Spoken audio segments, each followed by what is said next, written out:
போராட்டம் அறிவித்த தமிழ்நாடு ஒழுங்குமுறை விற்பனை கூட இடைப்பணி தொழிலாளர் சங்கம்.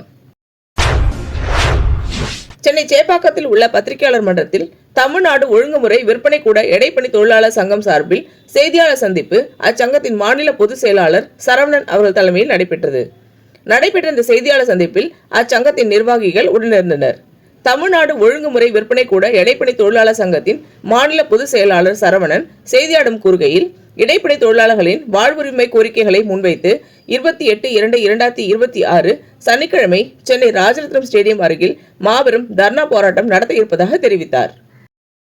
நம்முடைய நாடு என்பது விவசாய நாடு. விவசாய பொருளாதாரம் நாட்டுடைய அடிப்படையான பொருளாதாரம். தமிழ்நாட்டை பொறுத்தவரையிலும் விவசாயிகளுடைய விளைவிக்கிற விளைபொருட்கள், அது மணிலாவாக இருந்தாலும், எள்ளாக இருந்தாலும், நெல்லாக இருந்தால், கொள்ளா எதுவாக இருந்தாலும், அந்த விளைபொருட்களுக்கு நியாய விலை கிடைப்பதற்காக, விவசாயிகள் நியாய விலை கிடைப்பதற்காக பிரிட்டிஷ் ஆட்சி காலத்திலேயே துவக்கப்பட்டது தான் ஒழுங்குமுறை விற்பனை கூடம்.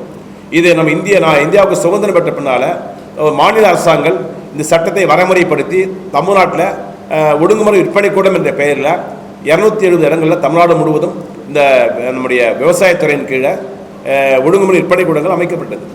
இந்த அமைக்கப்பட்டதுக்கான நோக்கம் என்பது விவசாயிகள் கொண்டு வரக்கூடிய விளைபொருட்களை அந்த மார்க்கெட் ஒழுங்குமுறை விற்பனை கூடங்கள் வைத்தால் அவைகளை சாக்கு மாற்றி எடை போட்டு வைத்துவிட்டால் அது வியாபாரிகள் அதை அந்த விலைகளை எல்லாம் அந்த வைக்கப்பட்ட பொருட்களை எல்லாம் வரிசை தரப்படுத்தி பார்த்து அதுக்கு ஒரு விலையை அவர் நிர்ணயிப்பார். அந்த விலைகளை கொண்டு போய் பெட்டியில் போட்டார்னா யார் அதிக விலைக்கு எடுக்கிறார்களோ அவர்களுக்கு அந்த எந்த விவசாயிகளுடைய விளைபொருளுக்கு அதிக விலை கிடைக்கிறதோ அது அந்த பொருள் அந்த விலைக்கு கொடுத்துருவாங்க. இதுதான் அந்த ஒழுங்குமுறை விற்பனை கூடத்தினுடைய அடிப்படையான விஷயம். இந்த ஒழுங்குமுறை விற்பனை கூடங்களில் கடந்த 50 ஆண்டுகளுக்கு மேலாக இடைப்பணி தொழிலாளியாக பணியாற்றக்கூடிய இடைப்பணி நம்முடைய தொழிலாளிகள் அரசாங்கத்தின் சார்பில் தான் அவங்க வேலைக்கு அமர்த்தப்பட்டார்கள். ஆனால் அவர்களுக்கு உரிமை வழங்கப்பட்டிருக்கு, லைசன்ஸ் இருக்க தவிர பர்மனெண்ட் பண்ணல. இது தொடர்ந்து 50 ஆண்டுகளாக அந்த கேள்வி வச்சுட்டு இருக்கோம். ஏன்னா 480 நாள் வேலை பார்த்தா தொழிலாளர்களை பணி நிரந்தரம் செய்ய வேண்டும் என்கிற அரசாங்கத்தினுடைய ஆணை இருந்த அந்த காலத்திலேயே இந்த பணி நிரந்தரம் செய்யப்படாதால இடைப்பணி தொழிலாளர்கள் எல்லாம் தினக்கூலியாக இருக்காங்க. தினக்கூலியாக இருப்பது மட்டுமல்ல, இடைப்பணி தொழிலாளருக்கு ஒரு விபத்து நேர்ந்து விட்டால் கூட அந்த இடைப்பணி தொழிலாளர் குடும்பத்தை பாதுகாப்பதற்கு நாதி இல்லை. ஒரு 65 வயது வரையில் வேலை பார்த்துட்டு இடைப்பணி தொழிலாளி முடியாத காலங்களில் வீட்டுக்கு போயிட்டா ஓய்வூதியம் கிடையாது, பணப்பலன் கிடையாது, எந்த அடிப்படையான ஒரு உரிமையும் இல்லை. ஆகவேதான் நாம் என்ன கேட்குறோம்னு சொன்னால், வேலை செய்யக்கூடிய தொழிலாளிக்கு பணி நிரந்தரம் என்பது அறிவிக்கப்பட வேண்டும். வருங்கால வைப்பு நிதி வழங்கணும். மருத்துவ காப்பீடு ரொம்ப அடிப்படையான விஷயம். ஏன்னா வெட்ட வெளியில் குடோன்களில் இந்த சாக்கு மாற்றி எடை போட்டு வைக்கக்கூடிய தொழிலாளருக்கு சுவாச நோய் உள்ளிட்ட பல்வேறு நோய்கள் வருவதற்கு காரணமாக இருக்கு.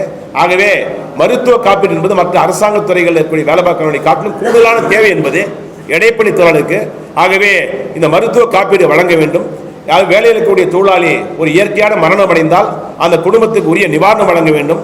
நம்முடைய அதாவது வேலை பார்த்து ஓய்வு எடுக்கக்கூடிய தொழிலாளிக்கு மாதாந்திர ஓய்வூதியம் வழங்க வேண்டும். அதே போன்று வேளாண் விற்பனை காலி பணியிடங்களில் தொழிலாளிகளுக்கு முன்னுரிமை, படித்த தொழிலாளிக்கு முன்னுரிமை கொடுத்து அவர்களுக்கு வேலை வழங்க வேண்டும். பணியின் போது ஒரு விபத்தில் சாக்கு அந்த அடுக்கப்பட்டிருக்க மூட்டையில் சாக்குகள் தவறி விழுந்து இறந்து விட்டாலோ அல்லது வாகன விபத்து ஏற்பட்டாலோ அந்த தொழிலாளிக்கு 25 லட்சம் ரூபாய் இழப்பீடு வழங்க வேண்டும். அதே போன்று இடைப்பணி தொழிலாளர் ஓய்வு பெறுகிற போது பணப்பலன் வழங்க வேண்டும். அடையாள அட்டை வழங்கணும். முக்கியமான விஷயம். வேலை பார்த்துட்டு ராத்திரி 10 மணி வரை வேலை பார்த்துட்டு இடைப்பணி தொழிலாளி வீட்டுக்கு போகிற போது ஒரு காவல்துறை யாருன்னு கேட்டால் கூட சொல்வதற்கு நாதி இல்லை, அரசாங்கத்துறை வேலை பார்க்கறவங்க இல்லை. ஆகவே அரசாங்கத்துடைய அடையாள அட்டை வழங்க வேண்டும். அதே போல தமிழ்நாடு முழுவதும் எந்த விதமான நிதி பாதுகாப்பும் இல்லாதால ஒரு வீடு கூட இல்லாத நிலைமை தொழிலாளிக்கு இருக்கு. ஆகவே நம்முடைய இடைப்பணி தொழிலாளருக்கு வீட்டு மனையும் வீடு கட்டுவதற்கு அரசாங்கத்துடைய நிதி உதவி, அது கலைஞர் காப்பீடு, கலைஞர் வீட்டு வசதி திட்டமோ அல்லது பிரதமருடைய திட்டத்திலோ வீடு கட்டுவதற்கான வாய்ப்பை வழங்க வேண்டுங்கிற பல்வேறு கோரிக்கைகளை வலியுறுத்தி இடைப்பணி தொழிலாளர் சங்கத்தின் சார்பில் வரக்கூடிய 28ஆம் தேதி சனிக்கிழமை காலை 11 மணிக்கு எழும்பூர் ராஜரத்னம் ஸ்டேடியத்துக்கு முன்னால ஒரு பெரிய அளவிலான தர்ணா போராட்டம் நடைபெற உள்ளது. இந்த தர்ணா போராட்டத்தில் அனைத்து தொழிற்சங்களையும் சார்ந்த தலைவர்கள் கலந்து கொண்டு வாழ்த்து வழங்க இருக்கிறார்கள். இந்த போராட்டம் என்பது அரசாங்கத்தினுடைய கவனத்தை ஈர்த்து இடைப்பணி தொழிலாளர்களை பணி நிரந்தரம் செய்ய வேண்டும் உள்ளிட்ட அந்த கோரிக்கைகள் மீது நடவடிக்கை எடுக்க வேண்டும் என்று எதிர்பார்ப்போடு நடத்தப்படுகிறது.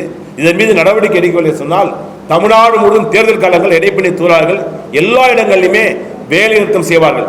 வேலைநிறுத்தம் செய்வது மட்டுமல்ல, தேவையானால் எங்களது அரசாங்கத்தினுடைய கவனத்தை இருக்க சாலை மறியல் போன்ற பல போராட்டம் நடத்த வேண்டிய நிலைமை ஏற்பட்டால் அது தவிர்க்க முடியாத ஒன்றாகிவிடும். ஏன்னா இடைப்பணி தொழிலாளிகள் எவ்வளவு நாட்கள் தங்களுடைய ஊமைகளாக கிடப்பார்கள், தங்களுடைய கோரிக்கைகளுக்காக முடங்கி கிடப்பார்கள். ஆகவேதான் இந்த முறை இந்த போராட்டத்தினுடைய அறிவிப்பாக வரக்கூடிய 28ஆம் தேதி நாங்கள் எல்லா ஒழுங்குமுறை விற்பனை கூடங்களிலும் எங்களுடைய கோரிக்கைகள் நிறைவேற்றவில்லை என்று சொன்னால் நாங்கள் வேலைநிறுத்தம் செய்வோம். வேலைநிறுத்தம் செஞ்சாலும் தமிழ்நாடு முழுவதும் கூடிய விவசாயிகள் கொண்டு வரக்கூடிய விளைபொருட்கள் தேங்கி கிடக்கும்.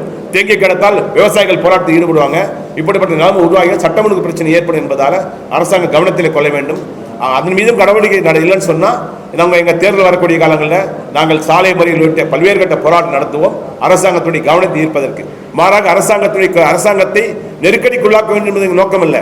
எங்களுடைய கோரிக்கைகள் மீது அரசாங்கம் கவனம் செலுத்த வேண்டும் என்கிற அடிப்படையில் தான் இந்த போராட்டம் நடத்தப்படுவதை தவிர இது அரசாங்கத்தை இழிவுபடுத்த வேண்டும் அல்லது அரசாங்கத்துக்கு ஒரு கெட்ட பெயரை ஏற்படுத்த வேண்டும் என்பதில் நாங்கள் தொடர்ந்து எங்களுடைய கோரிக்கைகளை மனுக்களாக வழங்கி கொண்டிருக்கிறோம். சமீபத்தில் கூட நம்ம திராவிட முன்னேற்ற கழகத்தினுடைய சார்பில் தேர்தல் அறிக்கை தயார் செய்யக்கூடிய குழு வருகின்ற போது நம்முடைய நாடாளுமன்ற உறுப்பினர் கனிமொழி அவர்கள் தலைமை வந்தபோது எங்களுடைய கோரிக்கைகளை மனுக்களாக வழங்கியிருக்கிறோம்.